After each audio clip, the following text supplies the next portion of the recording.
It's going to be an endless chase if you're doing it for money. Everything I get paid for to do today, I first started doing for free. I was a meteorologist for free when I was at the law firm. I was getting paid to be a billing clerk, but I woke up early to forecast and tell people what the weather was going to be. Now I get paid for it, right? I was a podcast host spending money and time to record podcasts, connect men and talk about this before anyone pays me $1 for it. So for anybody that's listening, there's so many things that we do in life to chase the dollar, to chase the life. But what is something that you do that no one has to pay you a penny to do? And that's probably what's going to make you rich. That's probably what the world needs from you as a gift. And that's kind of where my heart and my passion has been, is like, money is not the motivation. I want it to be the symptom of what I do.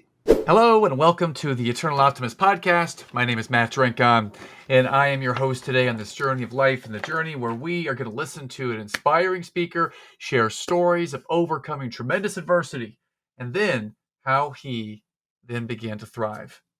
Team, as we dive in today, I invite you to go and give a rating and review to this podcast. It will mean the world to me, and I greatly appreciate anyone who does that. Also, come and follow me every morning, Monday through Friday at 7 a.m. Eastern on Eternal Optimist podcast accounts on Facebook and Instagram. I do a live stream every morning. I also do it on YouTube at the Eternal Optimist channel. Thanks so much for that, team. So today, my guest is remarkable. He's overcome physical illnesses and lives with one today. He's been to the depths of low self-image so deep that his doctor told him that if he didn't change his lifestyle, he would die. Literally. He's risen from what he calls his dark storm, and his comeback is inspiring. Today, he shares all this and much more, and he's got a great sense of humor. I mean, this man is amazing. His name is Ted Phaeton. Ted Phaeton. His Instagram account, it's fantastic. It's The Real Phaeton, Phaeton, The Real Phaeton. From cold ice plunges to shots taken from his journaling, to his mastermind group, to exercise, to him being on stage and being an MC, and also his mastermind group, the Noble Knights. And everything along the way, he adds his sense of humor as an infectious charisma. Ted is an eternal optimist, and I had a great time speaking with him. I feel that once you start to hear his voice, you're going to fall in love with Ted instantly, and you're going to want to meet him and be around him. He just has that kind of energy. So without any further ado, I welcome and introduce you to my new friend, Mr. Ted Phaeton. Enjoy.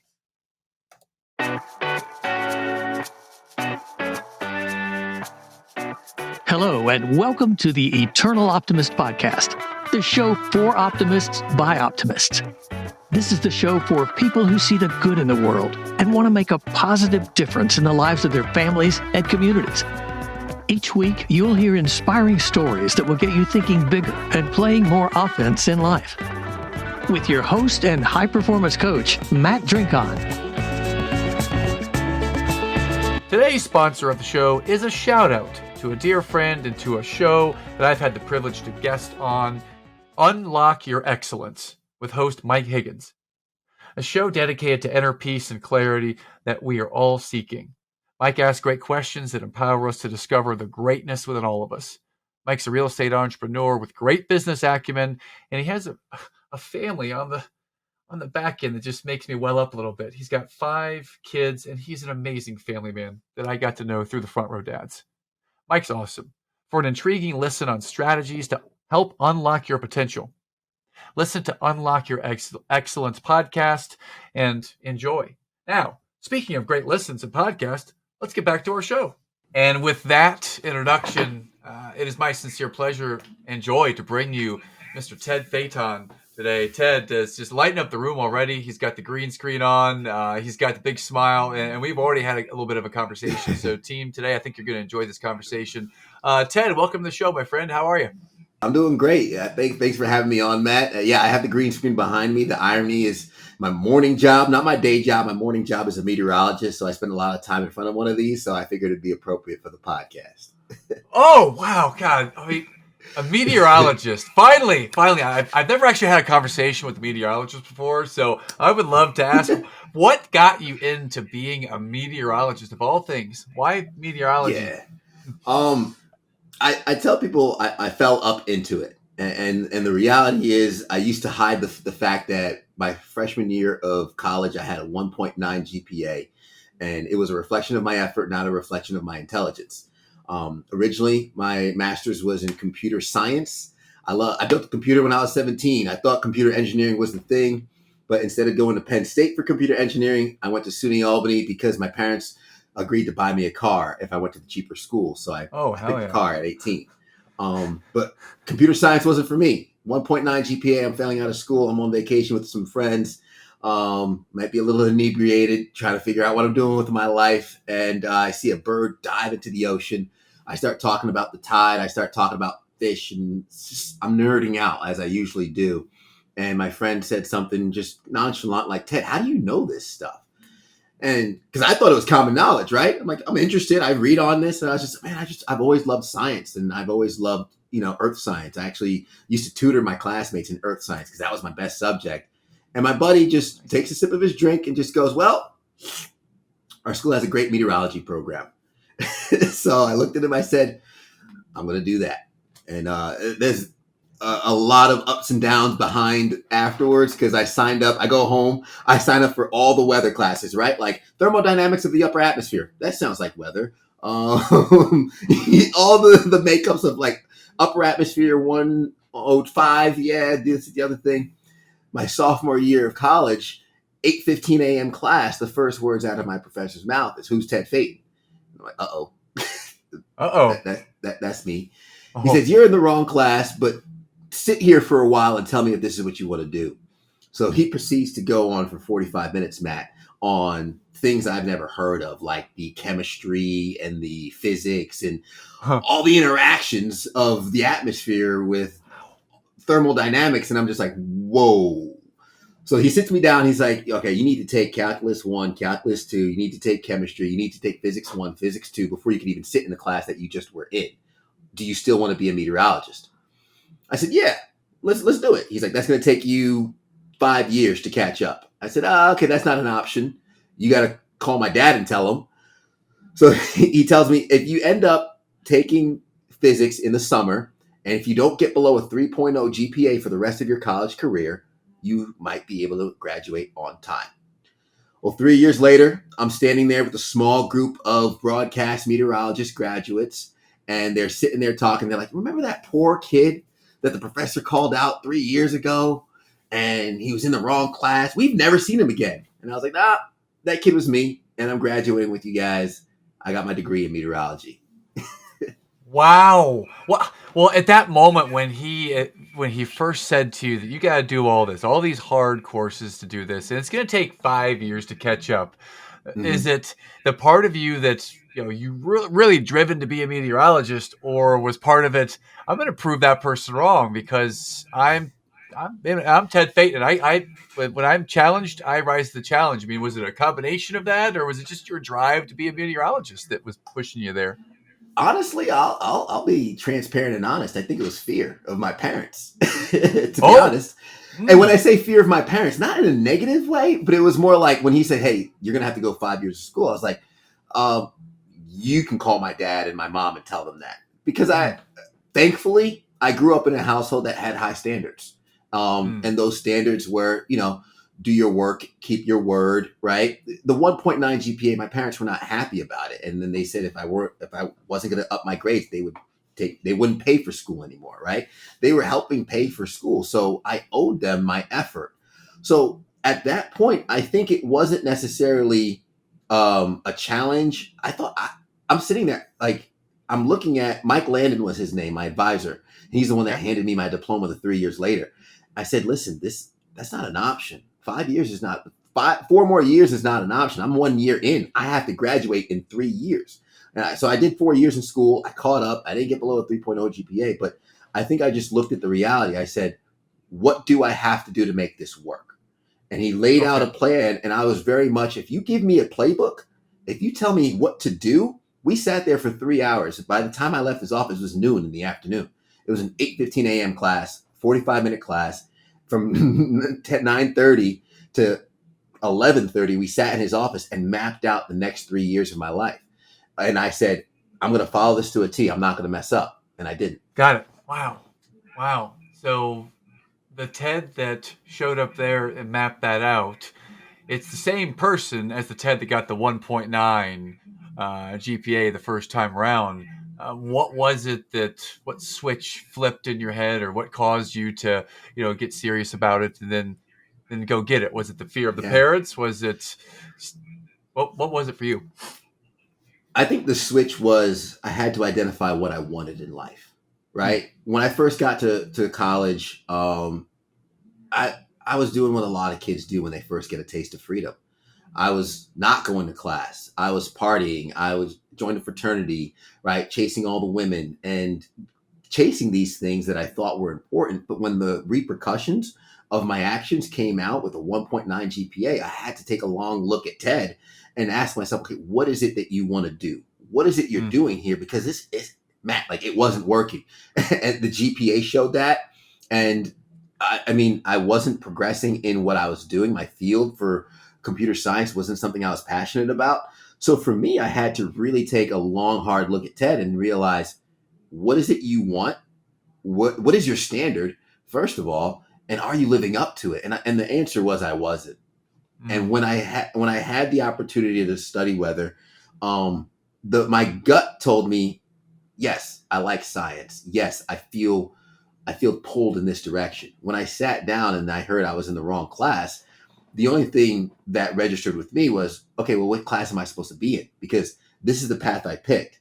And it might be stubbornness, it might be knuckleheadedness, it might be persistence. But when I set my sights on that goal, like, this is what I'm doing. This is what I'm going for. You can tell me it's going to be hard, but that's not going to scare me. You can tell me this is going to hurt, but that's not going to scare me. You can tell me it's impossible. I see other people doing it, so I don't buy that. Yeah. All I need is a playbook, and I'll do what's necessary to get to that outcome because I picked the outcome. And if you're not giving me the feedback or the process to get me there, I got to find somebody else. Mm.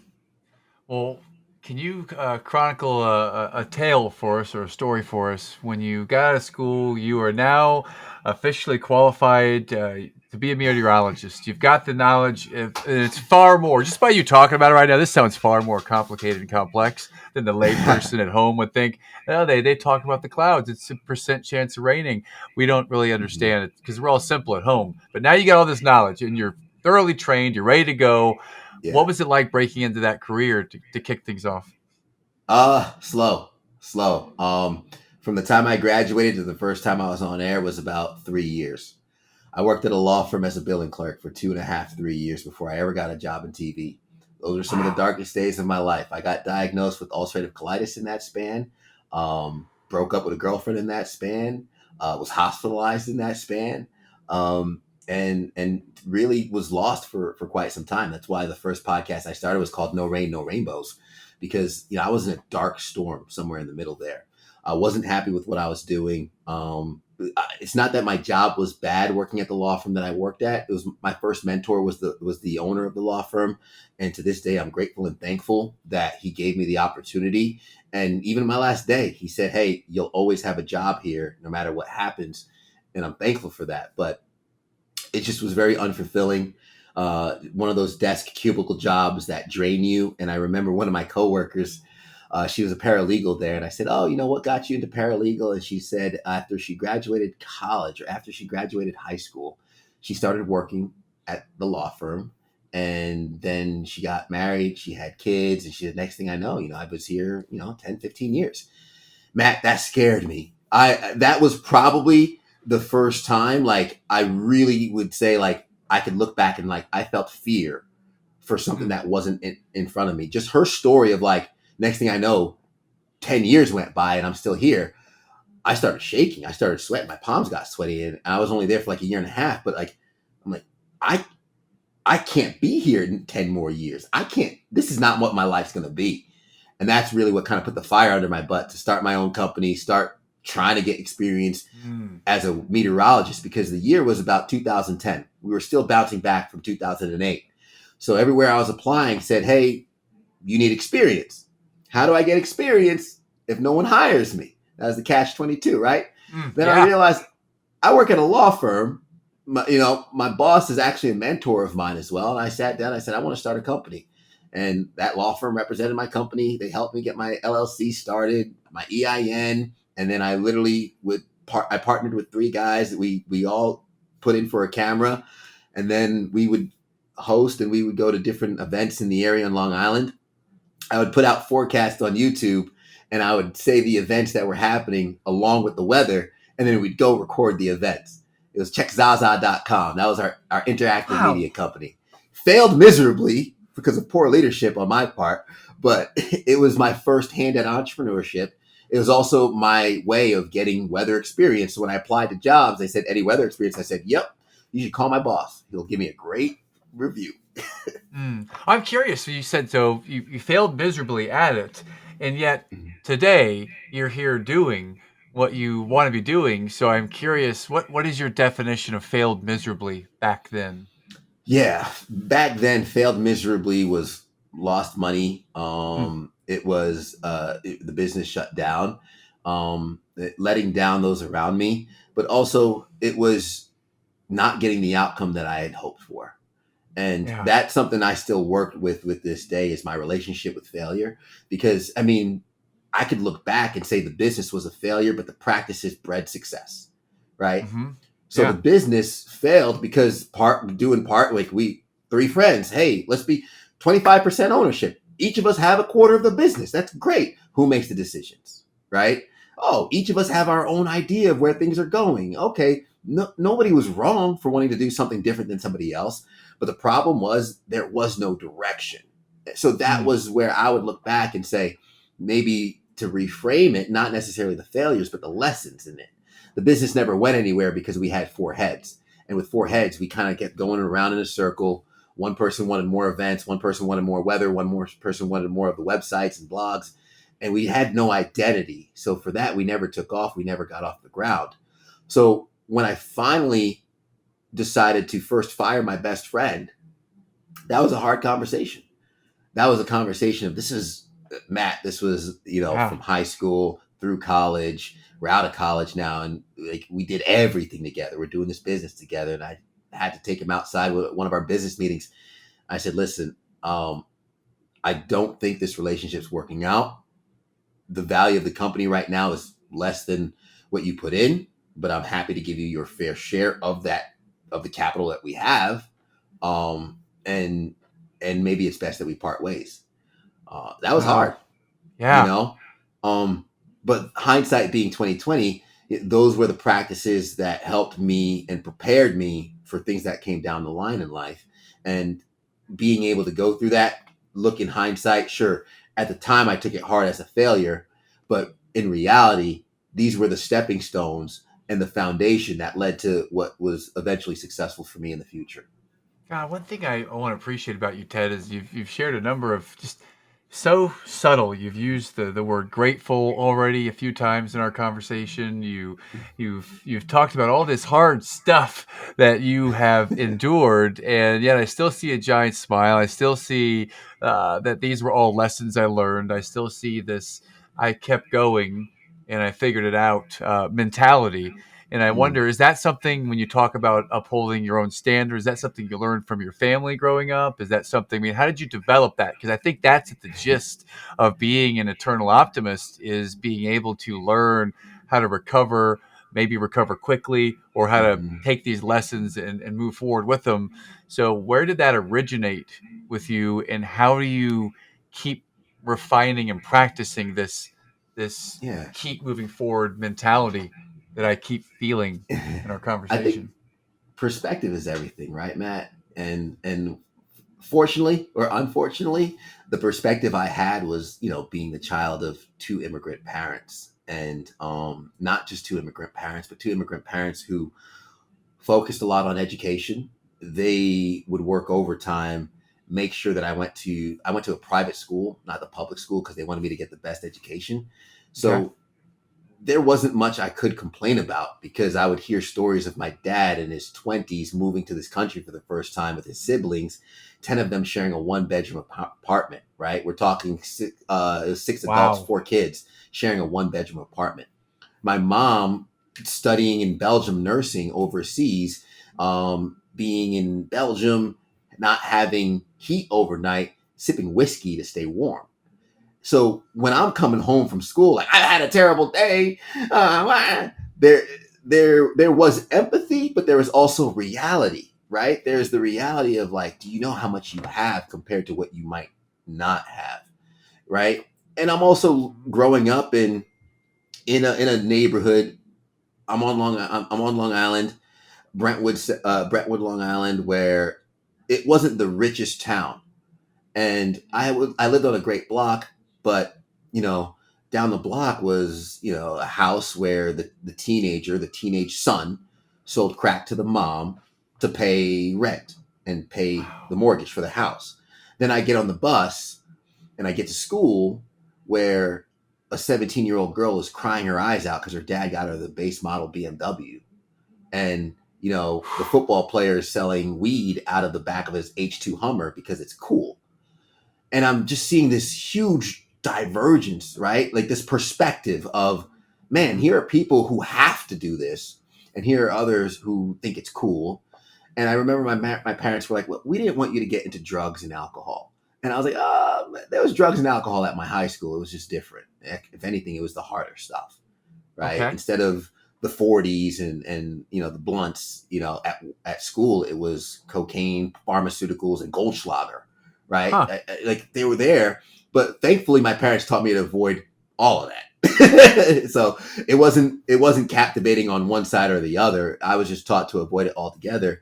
But that perspective gave me the duality and the reality of when people said, oh, if you want more money, work harder. That didn't make sense, because I'd go to these classmates' parties and their parents are on vacation in the Caribbean. They're never home. They have this big house, and my parents can't take a day off because they're working overtime for me to even go to the same school. So working harder for more money never like equated to that. But I understood the importance of work ethic. I understood the value of family and education, and being able to see that, it helped me appreciate everything that I have, especially as I got older. I think as kids, we take a lot of it for granted. As a teenager, as an adolescent, I know I wasn't always the most grateful of kids. And, when I finally got into my 20s, when I had to pay my own bills for the first time and I realized the reality of life, Mm-hmm. I had a good long conversation with my parents with, the gratitude for the life that they gave me, because I actually Mm-hmm. understood the weight of it. Mm. Wow. Yeah. And when you talk about perspective, and some people get to, some people have to, some people it's survival, some people that think it's cool. I mean, all of that put together, you appear to have a very diverse perspective. Like you've seen a lot there. So taking what you've seen there, and then going through school, and then getting out of school, you mentioned that you had a truly dark storm of a time as you were Yeah. building your first company. You mentioned that there was an emotional breakup, and then I would like to kind of hone in on something. You said that you had a health issue. Can you talk a little bit Mhm. about how that impacted you? Because I'm not too familiar with ulcerative colitis, and what was that Yeah. like, finding about that, and dealing with that? So ulcerative colitis is very similar to Crohn's disease, and really what it is, it's an autoimmune disease which impacts the large intestine. It limits your ability to absorb nutrients. So Huh. at the time, I'm working a job that stresses me out. They're long hours, not with my core values, and I'm spending the weekends with what little money I have from that job going to the bars in New York and drinking, and then I'm coming home eating fast food 3-4 days a week while my mom has a healthy meal cooked for me. I would just go to my room. I was in a bad mental space. I started having some Yeah. bathroom problems, started, having some hard time maintaining my weight, and I was losing weight, didn't know why, and stomach pains, and it ended up being the autoimmune disease, ulcerative colitis. And after getting diagnosed, I was on meds for a little bit, and after a year or so, the doctor said, "Hey, let's try coming back off these meds." I was medicated, but my habits never changed. So coming off of the medicine, I had a flare up, which is pretty much your large intestines not absorbing nutrients anymore. Your body's attacking itself, and it ended up landing me in the hospital. I lost 30 pounds in 30 days. I don't recommend that workout plan or diet plan for anybody. It's not Ooh. fun. Ooh. I'm in the Yeah. hospital, and the nurse is writing down like, today's goal is keep down liquids, because I would throw things up. My body, it hurt to eat, so my body wouldn't want it anymore. So like Mm. the goal was like, let's keep liquids down, let's keep soft food down. I'm in the hospital, Matt. I'm never gonna forget the first like like little, the meal I remember, it was meatloaf, crushed up peas, and mashed potatoes. And I was like, somebody called a chef in here. They put their foot in this. This is amazing. This is like a gourmet meal. Cause like I haven't eaten in like a month. I was like, oh my God. Like this is hospital food, folks. And I'm like going nuts. Like this is amazing. Pass me the salt. But that was kind of the dark days. I was in the hospital for 2 weeks there. And that was also where my shift in life happened. That was where the doctor came and put into perspective, I was doing it all to myself. At the time, I couldn't get a job in weather. I was blaming being black. I was blaming the world. I was blaming everything for me not being able to get a job in weather. Was not having the best relationship with my girlfriend at the time. And when the doctor came in, he asked me some questions which changed my life. He said, what has your diet been like? I'm eating fast food. No one's making me do that. What's your stress levels like? It's very high. Who are you talking to? I'm not talking to anybody about my mental health. I'm just bottling it up. Okay, what habits do you have on the weekends? Speaking of bottling up, I'm popping bottles on the weekends. That's not good. You're drinking in excess. You're not talking about your mental problems, and you are a recluse, and you are showing signs of depression. These are all things that impact your gut. These are all things that impact your autoimmune disease and can also be the reason you're in this hospital bed right now. So that was a huge mirror into, wow, I did this to myself. I put myself in the hospital. So I remember texting my girlfriend at the time, and this is December 2012.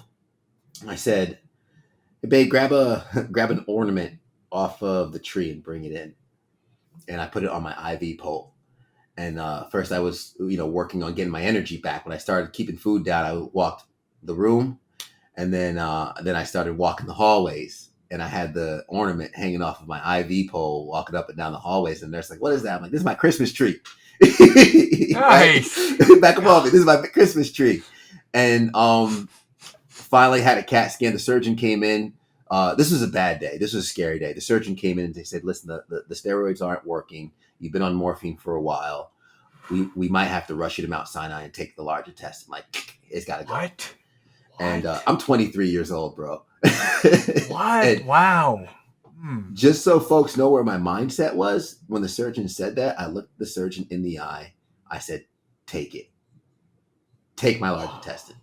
Because it was hurting so bad. It was like, get rid of it. He's like, complications of the surgery's like, 18, 20%. I don't care. Take it. Thankfully, they did a CAT scan the next day. Steroids showed that they were working. Large intestine intact. I'm good. I got discharged a couple days later. But going home that day, Matt, same highway I've been on 100 times, but the grass was greener. The sky was bluer. The clouds were whiter. I had a different perspective on life. And I just remember I'm not seeing things the way I used to see it. I'm different. About a month after I got discharged from the hospital, a month and 2 weeks, I'm on top of a mountain snowboarding again. I was working out again. I wasn't drinking as much. I was practicing healthy habits. And pretty much a year later, I was accepting my dream job to be a meteorologist and start my career. Wow. So you were in the hospital. You were down and out. You were in a tough spot. You were getting ready to lose your large intestine, and by the grace of God, or by your doctor making this statement and all of your standards coming back, and the perspective finally hitting you, something hit you, and you made the switch. And a year later, you're now getting ready to start and embark on your dream job. Yeah. And if I may, you say by the grace of God, I remember praying the first week, because you're in the hospital. I call it an innocent man's prison, right? You have a roommate. Everybody wants to know what you're in for, how long you've been in, and all that. So my first week, I was in the room by myself. And I remember Good Samaritan Hospital was the hospital. And I remember praying, and, it's a scary place at night. And then one day they brought in this Italian guy who didn't speak English. And my mom, being a registered nurse, she would come in, she'd help me, she'd help him. I remember he couldn't get the phone to work. I let him use my cell phone to call his family. They speak Italian. I don't know a lick of anything. The day I'm getting discharged, finally the guy's doctor comes in, right? And he's talking to him in Italian and everything. And he pointed at me, and I guess he was telling the doctor, this guy's been so helpful. He's been a blessing. He's been a blessing. He's been a blessing. And the guy looks at me. He's like, oh, you guys have been roommates? I was like, oh yeah, we've spent the last week together. He's like, oh, you've truly been touched by God. And I was like, oh, why? Apparently, he used to be the barber for the Pope. And I'm like, all this time, I'm praying to God, help me out. God sent me the Pope's barber. I didn't need a haircut at the time. But it was one of those things where like, man, you never know, who you're interacting with, regardless of the language barrier, regardless of what, you never know, what you're next to and what you're interacting with or what someone else is going through. So that was a huge kind of like full circle, like, wow, this is the Pope's barber right next to me. I had no idea all week. This is phenomenal. What a interesting coincidence. And thank you for gracing us with this perspective. I feel like I could keep asking you about challenges. You can keep sharing stories of overcoming over and over again. I'd like to transition and give our audience a taste of, now that you are a professional meteorologist living that dream job, there's also so many other things you're involved in that are helping and serving other people, serving the world. And I'd love to dive into, what is your why and your passion right now today in your life? You could list off, when I say passion and things that are driving you, what comes to mind now for you, Ted? Matt, I mean, these conversations, right? Like I might get emotional tearing up because, growing up having the gift of gab, now I speak for a living, right? I have a 6-hour morning show, and then here I am after a workout sitting here doing a podcast with you. Like, haven't I spoken enough, right? But the passion is just human interaction, connecting with people, specifically connecting men in pursuit of their potential is really where my heartstrings have pulled in the form of men's mental health, because it's such a dark world for so many of us. And even me and my wife and I were talking about this the other day, of how, women are so good at talking about their emotions, and women are so good at their camaraderie and friendships and whatnot. Men, we tend to be recluses. We tend to be isolated. As somebody who went through that dark period, I had a lot of friends around me, Matt, but when I was in the hospital, I didn't know how to pick up the phone and call any of them. I didn't know how to have that real conversation with, hey, I'm not good. And I think now, because of that, human interaction is huge, but I really think it's important for us as men to have these intimate relationships with each other. And when I say intimate, there's different levels of intimacy, not physical intimacy, but intellectual, emotional intimacy, kind of what we're doing right now. We could talk about the John Jones fight. We could talk about the game last night. We could talk about a number of things, but there's no weight or substance to that, right? I have a t-shirt that's called #YouGood ? And it's kind of a hashtag that's about like, we don't ask each other as men enough, how are you doing, man? Who's checking in on you? Because the world is heavy. We carry a lot. And I know a lot of us guys, especially, men like you and anyone listening that might be ambitious and try and do a lot of things in the world, men and women, a lot of people rely on us. And that's important. And we want to show up for them. We want to be ready to show up for them and as our best selves. But the unfortunate thing is we can't carry the weight ourselves all day, every day. So we need someone that we can kind of share the weight with, kind of communicate with. And that's really where my heartstrings have come to, because I've been blessed. I've been lucky after getting into the career to experience growth. I went from being a meteorologist. I was a morning anchor for 5-6 years. And then now I'm back to meteorology again. I've been able to touch both. And I've seen how putting in the work, following the playbook, doing the consistency over time pays off. And there's so much joy in that growth, but it's a lonely road if you're not giving to anyone else while doing it, right? It's going to be an endless chase if you're doing it for money.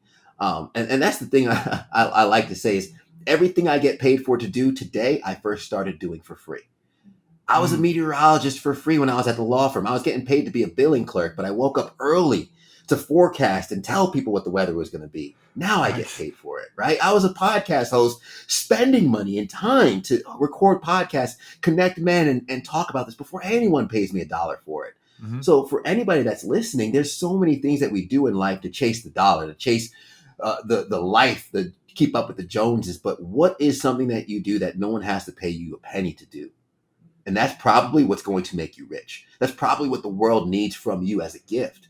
And that's kind of where my heart and my passion has been, is like, money is not the motivation. I want it to be the symptom of what I do. That's deep. I love that. And I'd love to talk a little bit about, how you're doing that, how that manifests in the world. I've got one of your websites pulled up here. Can you talk a little bit about the Noble Knights and a little bit about your men's mastermind group? Because I found it fascinating to start to look at the website before our discussion today. So how did you start that? Why did you start that? And kind of where is it now? Yeah. So that started with when I first was doing men's conferences, connecting men in pursuit of their potential. We were talking a lot about issues men face and things that we go through. And the recurring theme kept being men need space, right? Oh, men need space. Men need space. And instead of talking about the problem, I wanted to be part of the solution. So why not create that space? So for me, I think it's a hard sell to tell men, hey, I got a support group, for anyone that's struggling in life. We can join in.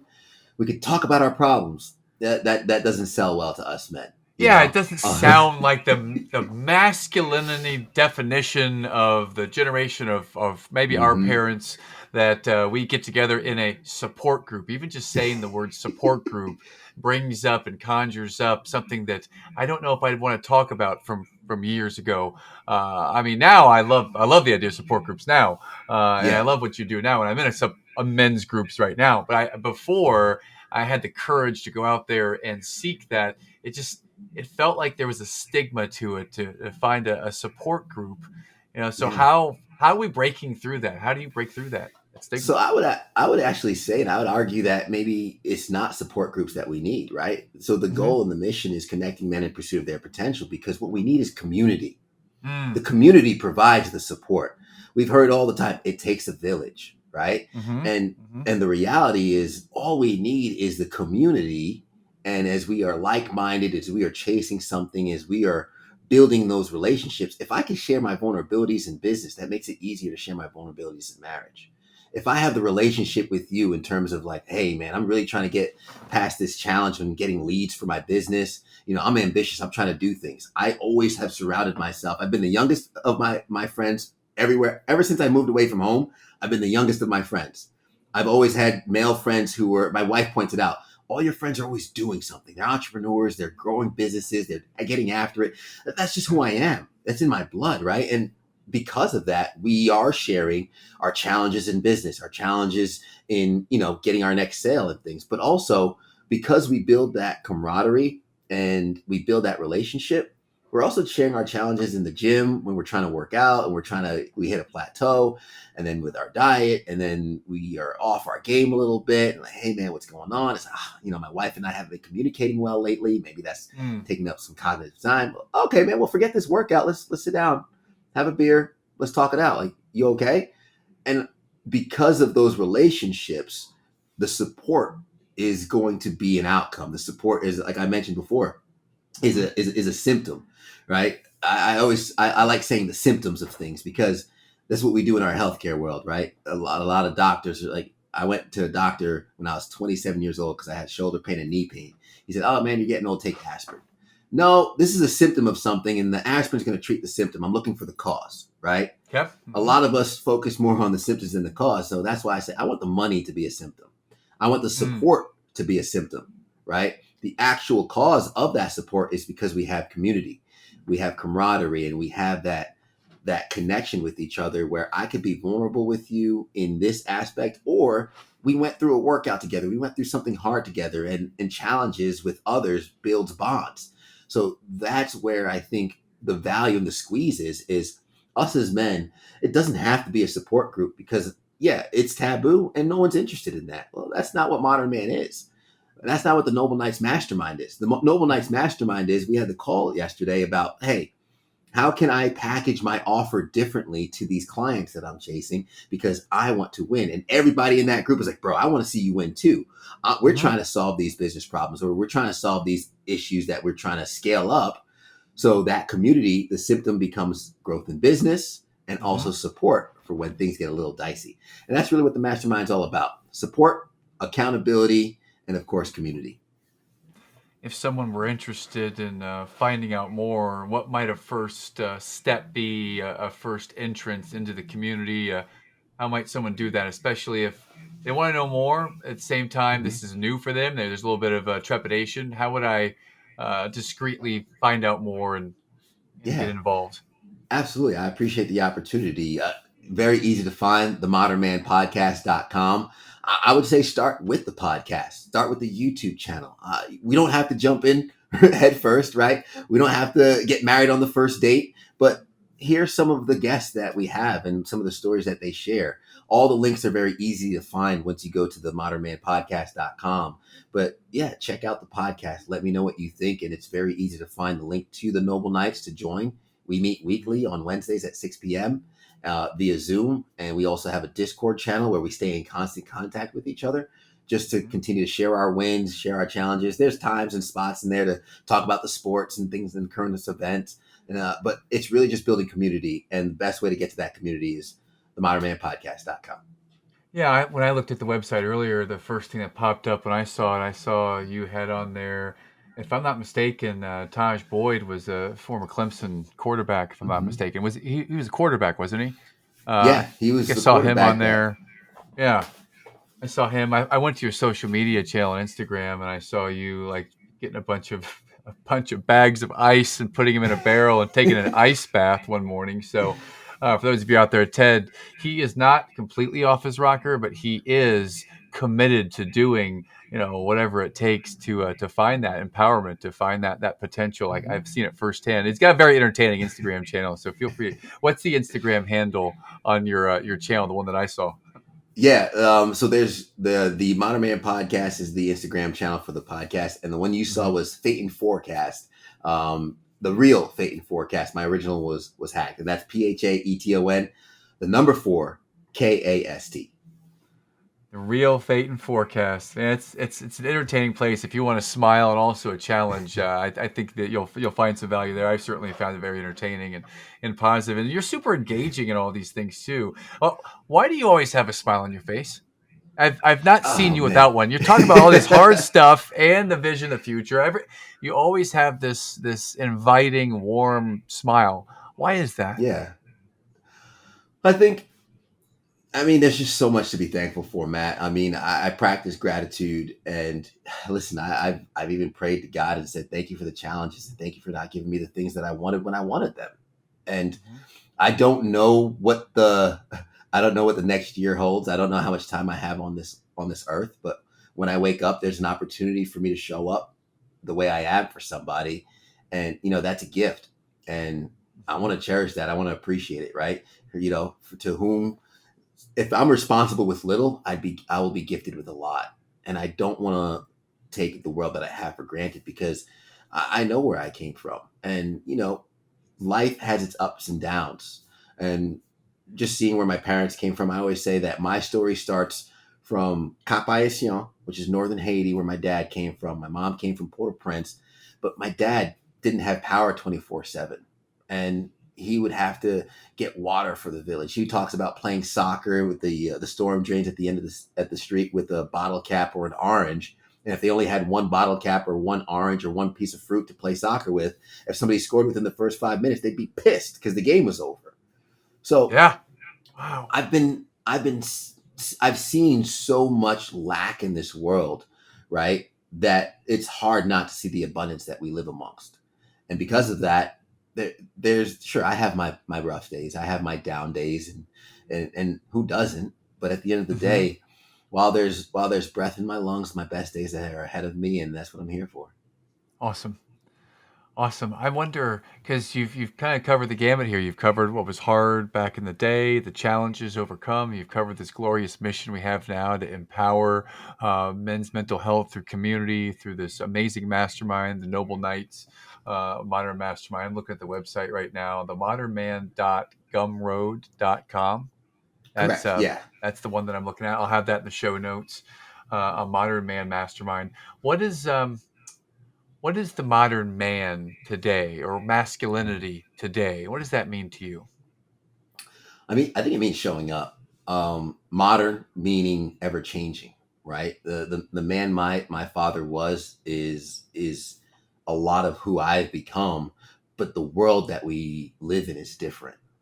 And the time my dad grew up is different than the time that I'm growing up in. So when I think of modern man, I think of ever changing and evolving with the times while still holding on to some of those conservative, strong values that we lean into as men: dependability, Mm. integrity, character. Those things don't erode. They don't erode over time. Those things are timeless to me, and because of that, I hope to be the foundation and the rock for my family. Someone my wife can depend on. Someone my kids could look up to as an example, and be a leader of my own life. In essence, by leading my own life, leading those around me through the example that I set. So when it comes to being a modern man, it's showing up, taking the arrows by going first, being dependable, and doing what's hard when you have to. What do you mean by going first? Oh man, going first. A lot of times, like funny story, my wife and I were getting ready for vacation, right? And we're at the grocery store, and there's a deal, buy one get one free for ice cream. But we talked about wanting to eat healthy. So I said, Mm. babe, you can get the ice cream. I don't want it. She's like, oh, it's buy one get one free. I'm like, I don't want it. We talked about eating healthy. I'm keeping my word, and that's what I'm going to do. And she got a little huffy. She stomped off like, fine, I'm not going to get it either then. And I'm like, what? You can get the ice cream. I'm not telling you not to get the ice cream. She's like, no, you're not getting the ice cream. You're making me feel bad. I don't want to get the ice cream anymore. Okay. And that's what I mean by going first. Those little things, right? We keep Okay. ourselves accountable. We lead our lives. Others will follow suit. So I want to live a healthy lifestyle. Cool. My wife and I say we want to live a healthy lifestyle. Cool. When I'm actually going forward with that, she follows suit because, I'm holding strong to that. Our kids, we have our values hung up. I got my wife this for Christmas as a small little gift, an auxiliary gift of our values printed in a word cloud as a heart, and it's hung up. And she's like, "Oh, this is awesome."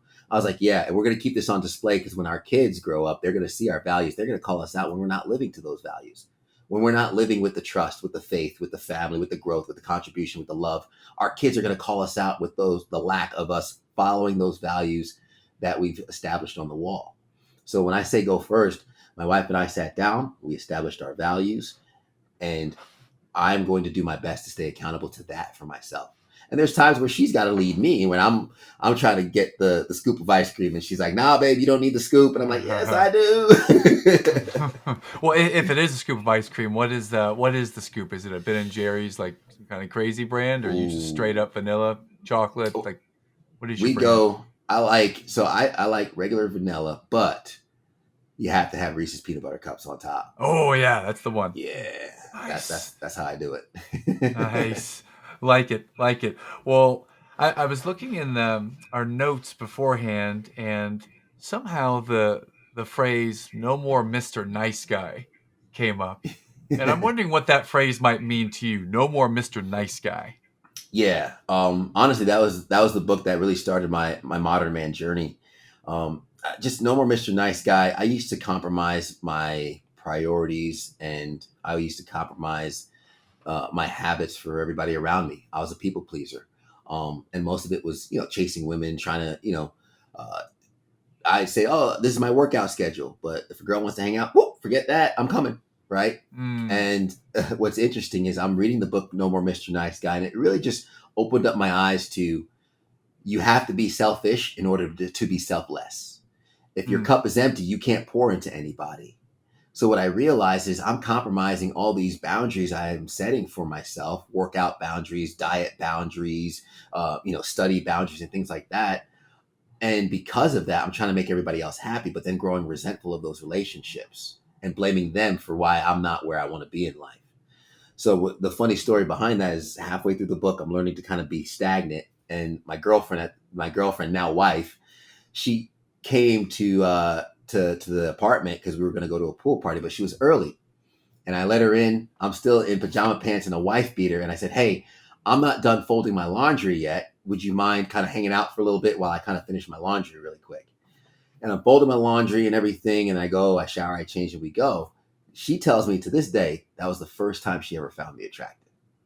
And part of it was because I was wearing a wife beater. She saw I had some arms because I was sticking to my gym routine, right? I was Yeah. finishing my chores. I was displaying to her like, hey, I stick to my chores, and I'm exuding the confidence of my priority list. And by sticking to that, I found that the things I've always wanted in this world, by quote unquote, no more Mr. Nice Guy, sticking to my priorities, sticking to my agenda, bred those things that I was looking for. And it also gave me more abundance to be selfless with. That is a nugget of wisdom for the listeners. Go back and re-listen to this. Exuding the confidence that comes from following your priorities list and having that discipline to do that. I love that. That's great. I made a note of this. I'm going to come back and listen to this one. That was really, really good. A good nugget. See, if you listen to these podcasts, you might get a nugget of wisdom or two. Ted's just full of wisdom here. I This stumble is on them good. here and there. Every once in a while. That's right. Well, Ted, I'd love to ask, what are any other social media channels or websites or places that our listeners, if you could recap for us, where might we find out more about you and your journey, Ted? Yeah, absolutely. I'm active on Instagram at the Real Phaeton Forecast. Also at the Modern Man Podcast is a great channel to find me as well. TheModernManPodcast.com, TheModernMan.gumroad.com for the Noble Knights group.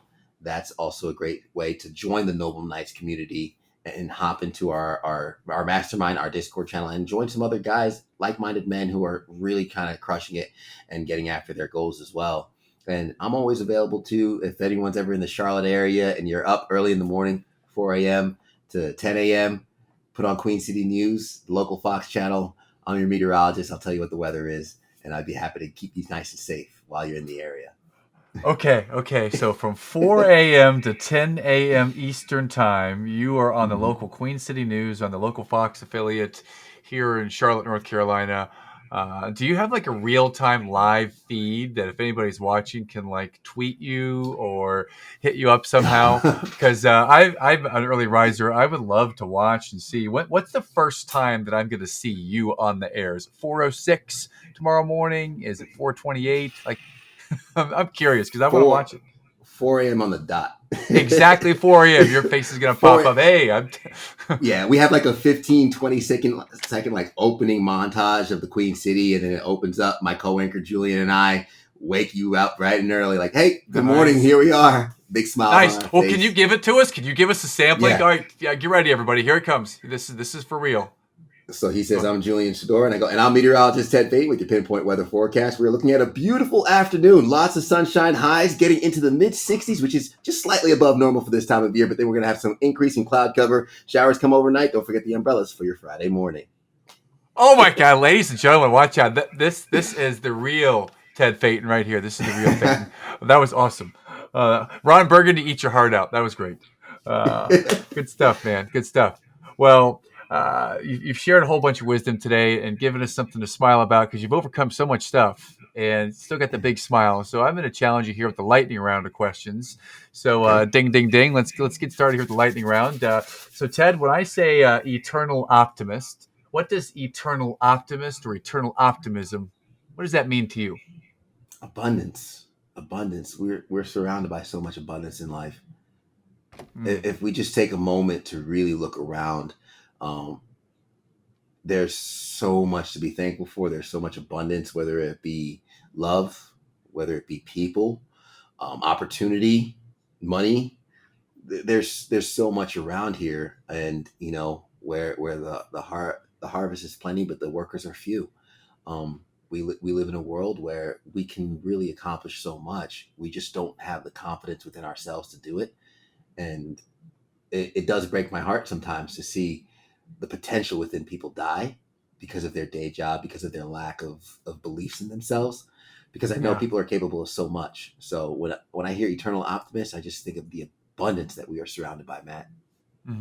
Phenomenal. Awesome. Well, continuing with abundance and things that are all around us, if there is a particular song that gets you motivated, inspired, fired up, what's your jam? What is your song or your group? J. Cole is my favorite rapper, and he's got a song called 100 Mil. And it's just something along the lines of like, how come how come he's still not in his prime, on the grind all this time, 100 mil and I'm still on the grind, 100 mil and I'm still on the grind. And I mean, I could rap that whole thing, but I mean, the lyrics that really hit, I just love how he says, never pedaled rock, never said a lot, only what need to be said. Got a little guap when you get a lot. No girl would leave you on red. But he really hits, like, if you look at the way I lived my life, you could tell that I led. And I'm bleeding from fighting my demons head up. And he just goes in on so many lines that resonate with things that I feel in life. If I play 100 Mil by J. Cole, I'm out the window. I'm ready to go. Nice. Yeah. Nice. Well, how about you've mentioned earlier in the discussion, you mentioned a book. You mentioned, what was the name of that book? You said had an impact on you. No More Mr. Nice Guy? Yes. Okay. Yeah. So that was the book. And are there any other books or anything else that you read or you study that you found some wisdom in that you could share with our audience today? Yeah, I mean, I read a lot. Probably one of my favorite books is The Alchemist, Pablo Cielo. It's a really great book. Breaking the Habit of Being Yourself is another really good book by Dr. Joe Dispenza, which kind of helped me kind of with just meditation and manifesting your reality. And I mean, I have a whole list of, actually, in the Noble Knights, when you join the Noble Knights, I have a list of 23 books every man should read in 2023 to jumpstart their growth. And there's a whole list there. Awesome.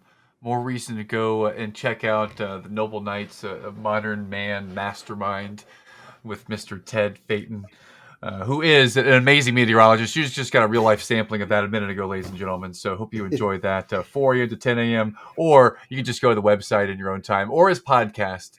Ted, it's been a real pleasure and joy to have you on. Just loved your energy. Just people like you who have this way of the perspective of gratitude, the perspective of, man, there's 7 billion people on the planet and look at how much we have. Just be grateful. Be grateful. I love your perspective. I respect you for it, admire you for it, and love you for it. So I want to say thank you for being on the show today. It's been a real honor and a joy to have you. And that's going to be it. That's a wrap, my friend. So thank you.